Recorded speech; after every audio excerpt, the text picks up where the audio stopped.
Yet despite all his material wealth, he can't shake the feeling that something's just not right. He often complained about feeling intensely lonely at heart.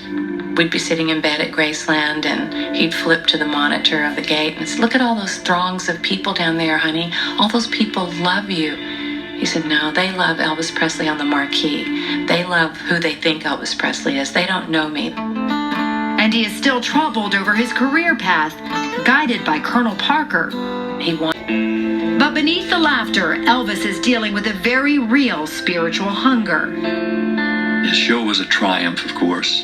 And then I went back upstairs to the penthouse to visit with him between shows. And he took me back in this big walk-in closet.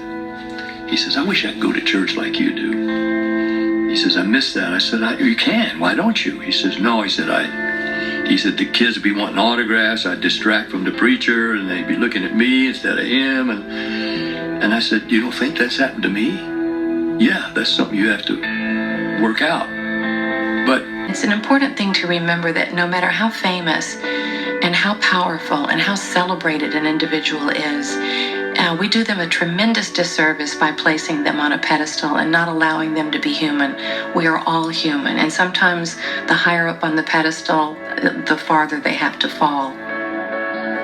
It's just not fair to them. Everyone should be allowed to be human and to be subject to human fallibility, and Elvis certainly was. Years after his passing, one of his handwritten notes goes on the auction block, and his good friend Wayne Newton buys it. I wrote a song around it.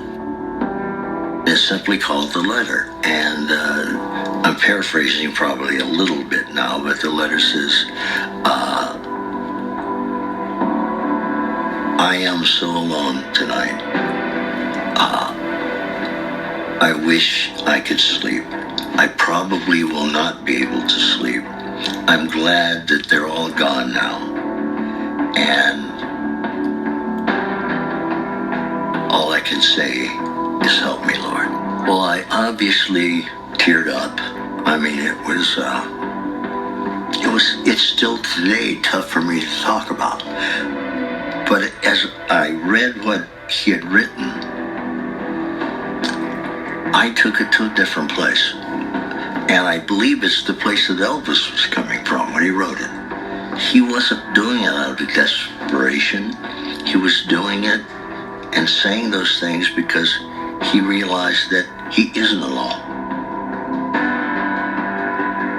So he was reaching out to the one being that had never